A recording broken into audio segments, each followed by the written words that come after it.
Welcome back to Movie On. Today we're going to do a recap of the movie named Elegy from 2008.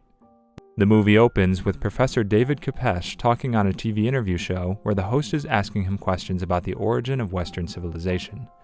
David is a professor of cultural studies with a very bold and brazen outlook on the world. He does not like to adhere to social codes of conduct and thinks of them as meaningless conventionalities that will only keep his manhood chastised and will keep him away from attaining true happiness in life. The host asks David if they were all descendants of the Puritans, but David doesn't agree with this.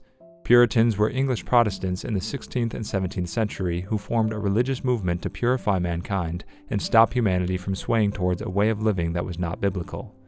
Puritans originated from the Church of England, and their values were very conformist and rooted in tradition and family-oriented living. David is not a fan of this idea and believes in his own version of freedom and a sexually free lifestyle. He tells the host that there was another ancient colony of humans that lived 30 miles from the Plymouth colony, known as Marymount. David goes on to explain how this ancient colony of humans existed at the same time as Puritans, and this colony was much freer. He says this was the colony where anything goes was the norm, and no limit was put on anything. Whether it was fornication, imbibing, dissolution of all religion, or worshipping of imaginary gods, everything was allowed. White men and Indian men danced together around flames with no prejudice between different races. David starts talking about the leader of the Marymount colony, whose name was Thomas Morton. He was a former Puritan and led a movement of Puritan separatists and created a colony of his own where people did not have to abide by the strict and disciplined way of living taught by the Church of England and the Puritans who ran it. The interviewer refers to Thomas Morton as the Hugh Hefner of Puritans. Hugh Hefner was an American publisher who was known for being highly promiscuous and the owner of Playboy magazine. David laughs at this comparison and agrees. He quotes Thomas Morton as saying that he wanted to live a free and degenerate life. David jokes that hearing this makes him want to pack his bags and go join this colony in the past, because he likes to live like a degenerate and not restrain himself with social values or responsibilities. David goes on to share how Puritans shut down the Marymount colony, and now the Marymount colony does not exist on the map anymore. In the end, when the interviewer asks David if Puritans won and turned modern-day America into a conservative nation, David sadly agrees and states that the Puritans took away sexual happiness from men by placing restrictions on them. The conversation continues as the two continue to talk about the evolution of sexual expression in America, and both agree that in the 1960s, America started to experience sexual freedom again, and men were able to break free from the sexual restrictions of marriage and family life. Instead, men were now able to have sex whenever they wanted, with whoever they wanted. David goes on to share that he was married in the 1960s and has plenty of regrets about making that decision. The scene now cuts to the skyline of New York City, and David's voice also starts to narrate the movie. David is talking about old age and how even though he may have aged on the outside, he still feels on the inside that nothing has changed. David is standing at the window of his upscale and somberly styled New York apartment. He's standing very still and simply observing the rain. The scene now cuts to a college hallway where students holding books are walking haphazardly in each direction so they can make it to their lectures. Between these students, a striking young woman named Consuela Castillo is making her way to her own classroom. She's walking in effortless strides as a jovial yet understated sense of beauty resonates from within her. She's wearing a chic and crisp white linen blouse paired with an elongating black skirt that enhances her figure with its tight fit, but adds mystery to her shape with its unrelenting color. She starts to look slightly pensive as she comes closer and closer to her classroom. David is already writing on the board with chalk as Consuela starts to walk down the stairs of the auditorium. She takes her seat with her fellow students. She sits right in front of David, and both of them instantly match each other's gaze. Consuela opens up her notebook so she can start taking notes on what David is saying. We hear David narrating again, and he's admiring Consuela. He says he likes how she dresses, as if she works at an expensive law firm, and how she has the perfect posture, which makes her look more alert and fully realized as compared to other female students. During the class, when David notices that Consuela is too focused on taking notes, he tells her to stop and only listen so she can truly absorb what he's saying. Consuela smiles nervously and signals to him that she'll stop. She's a bit flushed at being called out in front of the entire class. The scene cuts to a cocktail party at David's apartment after the test is over, and all the students have been graded. David is speaking to other female students, but his eyes are always focused on Consuela. After making some small talk with other students, he finally manages to have an alone conversation with Consuela. He refers to her as Miss Castillo. She's standing alone and looking at an ancient letter that David has framed and hung on his wall. She's amused to see that David has the original artifact of such an ancient exchange between civilizations. She smiles and tells him to call her Consuela and not be so formal because they're not in class anymore. But David remains mostly serious and somewhat pensive throughout this entire conversation because he's not making small talk. He is trying to subliminally persuade Consuela so he can have meaningless sex with her. David tells her that she has somewhat of an elegant austerity, and she tells him that she gets that from her Cuban father. After some more small talk, David opens a book and starts to show her a classical painting and tells her that she resembles this painting. His attempt is to flatter Consuela so she would have sex with him, but Consuela is not so simple-minded. While she is observing the painting, David takes a quick moment to sniff her hair. He tries to be discreet about it, but Consuela is very self-aware and she notices instantly. But she doesn't say anything about it and just smiles. David doesn't care about anything that she's telling him, and he's simply thinking of ways to get Consuela into his bed. Consuela mentions that she's loved theater all her life, and David instantly invites her to go see a Broadway play with him, and Consuela shyly agrees. The scene cuts to David playing squash with his very close friend George. George is a Pulitzer Prize-winning poet and has different values than David. George has been happily married for 20 years and likes to have a simple sex life with his wife, whereas David is the complete opposite. George understands David, and instead of criticizing him, George always gives David advice on how to be more sexually free and experience more freedom. When David mentions Consuela, George is too stunned to speak, mainly because of the age difference. Consuela is only 24 years old, but David claims that her beauty and her grace belong to a completely different time. George doesn't understand why David must go after a 24-year-old girl, so George jokes that David should get married again. George says that he can have an exciting social and sex life with his wife without having to go after young girls all the time. The scene cuts to David's bedroom. He's on his bed while a woman is on top of him. The woman is Carolyn. She was David's student 20 years ago, and since then, Carolyn and David have maintained a casual sex relationship where they see each other every now and then purely for the purpose of sex, and nothing else. After they finish, both of them lay side by side. While David is silent, Carolyn rolls over the side to light a cigarette. David tells her she should stop smoking, and Carolyn replies he's been telling her to stop smoking for 20 years, and it still hasn't worked.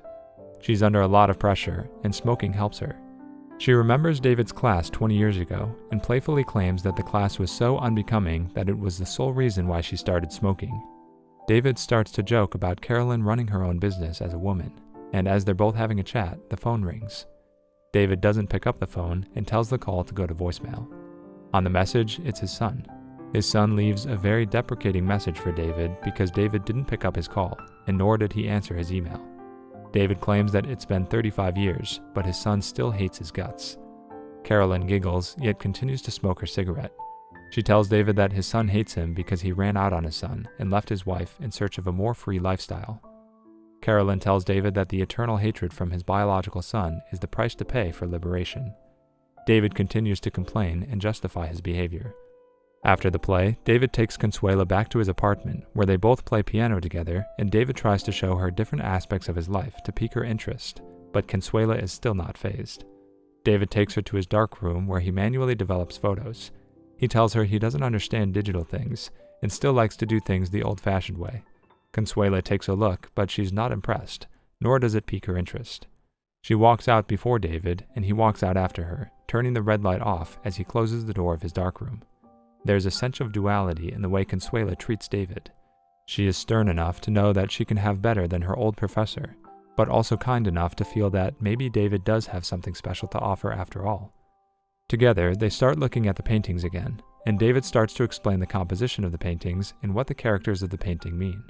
He's just trying to find any topic of discussion so he can keep Consuela close to him and find an opportunity to make a move on her. Consuela thinks David actually wants to talk with her about music and art, but all David wants is to have sex with her. They're sitting very close together on the sofa, and Consuela is fully immersed in the painting. Pretending that he's about to flip the page of the book, David firmly places his hand on Consuela's wrist and starts rubbing her arm up and down. Consuela is silent and still not very amused. She's simply letting David have his way so she can be clear about what his motives are. David now places his hand on Consuela's face and gently grabs her chin and pulls her forward for a kiss. Consuela still doesn't stop him, but also doesn't move forward to kiss him. David readjusts his position on the couch and now puts his second hand on the other side of Consuela's face. He slowly comes close to her and starts caressing her lips with his thumb. Consuela has closed her eyes and her head is tilted downwards. She still doesn't lean forward to kiss, and David finally has to go in and place his lips on her lips. The kiss is very brief and awkward and lasts only for a fraction of a second. The scene now cuts to Consuela standing with her back against the wall and David standing in front of her. They're in the hallway of David's apartment, and the dim lighting is further enhancing the sexual tension in the room. David is shirtless while Consuela is still fully clothed. They're standing close to each other and Consuela is looking at him with eyes wide open, but she's keeping her hands to herself. David takes the initiative to touch her first. He touches her waist first with one hand, then puts both his hands around her waist and starts to pull her body closer to him. Now Consuela is finally starting to show some interest in David. She's kissing his neck as they both stand in the hallway with their bodies leaning on each other. Consuela seems to be slightly turned on now, but she's still somewhat reluctant. She slowly undoes the top of her blouse to reveal her cleavage, and then David kisses her on the lips again. This time the kiss is more intimate and long-lasting, and Consuela kisses David back. The scene cuts again, and the viewers are left wanting to see more. We don't get to see if the two of them actually have sex or not. We now see David and George sitting in a coffee shop together, and as usual, George is providing his opinion on David's clandestine rendezvous. George asks David why he must go after the young woman. He asks David if he really wants Consuela to go to her college friends and make fun of what it was like to have sex with such an old guy. David, however, thinks differently. He thinks it was a good experience between the two of them, and since David is her teacher and has discussed art and music with Consuela, then she'll remember him as a man with whom she had good sex, but also got to learn some culture. David smirks and giggles a little as he says this. George sees the immaturity in David's personality and tells him to stop worrying about growing old and start worrying about growing up, since David is still behaving like a 20-year-old when it comes to his sex life. George tells David to thank the gods for giving him one shot with a hot younger girl, but David gets serious and proudly claims that it wasn't just a one-time fling between them. George is stunned to hear this. He asks, "She came back for more?" Because he's shocked that a young 24-year-old girl like Consuela would want to have sex with an old man like David on a regular basis. The scene cuts to David and Consuela naked in bed. Consuela is on top of David, and their eyes are fixated on each other with an intense passion. Consuela is looking at David with a sense of nervous bemusement in her eyes, yet her posture confirms that she's very confident in herself and commands the situation with her sexual power. She's staring directly at David. They both hold each other's faces with their hands and passionately start to make out again. They're in bed now under the sheets, and Consuela asks David if he's had sex with a lot of women. He doesn't answer her directly, but tells her that he has been with many women, but it doesn't matter because right now he's only with her. He asks Consuela the same question, and she tells him she has not been with many men. David asks for the exact number, and Consuela tells him she has had 5 boyfriends during her life. David instantly seems to get pensive and jealous. As they get out of bed and Consuela is pouring herself a glass of wine, David starts to question her about these men. He's concerned that Consuela has been with men who are younger and more virile than him, and that maybe she has been more satisfied by those men. David is starting to get possessive. Over time, David and Consuela start to have sex more regularly, and while David wanted only sex, a relationship starts to develop between them. Every time Consuela tells David about a past sexual experience, David starts to get more and more jealous. It seems that he doesn't love Consuela, but in terms of sex, he wants Consuela's body all for himself, and doesn't want to think that Consuela was involved with any other men, even though David himself was involved with a lot of women in his life. While David is so concerned about Consuela's sexual virtues, he really does not hold the same standard for his own self. While he's involved with Consuela, he continues to have sex with Carolyn, the former student that he's known for 20 years, and they've been having sex regularly for all those 20 years. Despite what David wants, he can't help it that a serious connection is developing between him and Consuela. The relationship is becoming more than just sex, and with every passing day, David finds himself getting more and more possessive about Consuela. They walk on the beach together while Consuela opens up to David about her childhood. They hug each other as they walk on the beach, and as much as David wants to keep things strictly sexual, there's no denying now that a romantic connection is also developing, and David is starting to get attached to Consuela. During this romantic getaway, it's the first time that Consuela confesses to David that she's falling in love with him. David doesn't know how to react. His sexual desire trumps any emotions he feels in his heart, and he, at this point, is simply obsessed with being the only man that Consuela sleeps with. One time, Consuela is attending a dance party at a local club, and she's going with her young friends and her fellow students. She casually tells David about the occasion, but doesn't invite him because it's her time to enjoy with friends, away from David. However, David pulls up to the club in a cab while he knows Consuela is inside partying with her friends. He does not know how to deal with his emotions. He's never felt like this for any woman before, and he's almost getting obsessed with Consuela. David is there to secretly check up on her to see if she's cheating on him with a younger man. He walks into the club very nervously because there's no one inside who's of his age. The club is filled with young people who are there to drink, dance, and have fun with other young people.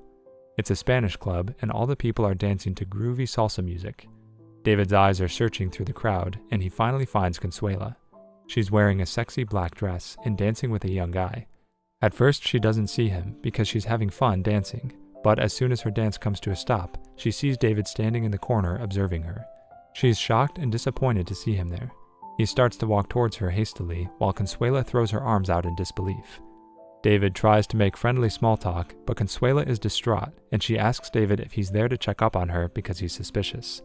She ends the discussion and tells him to start trusting her, and tells him that she'll call him when she wants to speak to him again.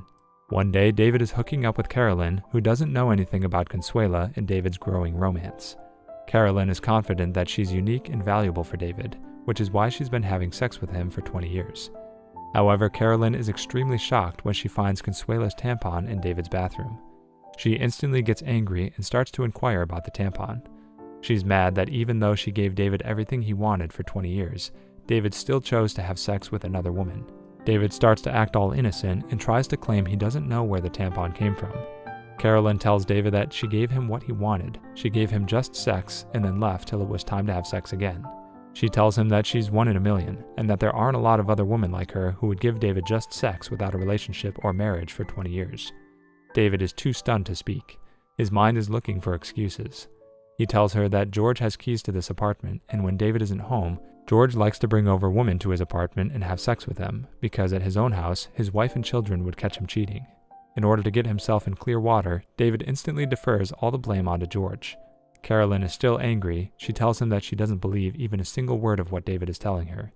David becomes emotional and tells her that Carolyn is all he has in his life, and that he's holding on to her desperately. Carolyn sits down and tries to calm herself down. She somewhat believes him. One day, David and Consuela are having dinner together.